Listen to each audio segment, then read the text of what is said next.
ভয়ঙ্কর একটি স্বপ্ন রাসূল সাল্লাল্লাহু আলাইহি ওয়াসাল্লাম কেন দেখেছিলেন? তিনি এক রাত্রে স্বপ্নের মধ্যে দেখলেন দুইজন ব্যক্তি এসে বলল, আমাদের সাথে চলুন। আমি তাদের সঙ্গে চলে গেলাম, আর চলতে চলতে দেখলাম একজন ব্যক্তি মাটিতে শুয়ে আছে এবং তার মাথাতে পাথর দিয়ে আঘাত করা হচ্ছে, আর তার মাথা ফেটে মাথার মগজ বের হয়ে যাচ্ছে, আবার তার মাথা পুনরায় ঠিক হয়ে যাচ্ছে, আবার তাকে পাথর দিয়ে আঘাত করা হচ্ছে। এমন ভাবে বারবার একই জিনিস চলতে থাকছে।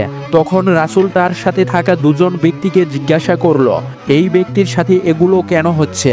তখন সে দুইজন ব্যক্তি কোনো উত্তর না দিয়ে বলল, সামনে চলুন, সামনে চলুন। তারা যখন সামনে চলতে লাগলো তখন তারা দেখলো একটি বিশাল বড় আগুনের চুলা, যেখানে আগুন দাউ দাউ করে জ্বলছে, যেখানে নারী ও পুরুষ উলঙ্গ অবস্থায় একসঙ্গে আঠার মতো লেগে আছে এবং তারা আগুনের যন্ত্রণায় চিৎকার করছে।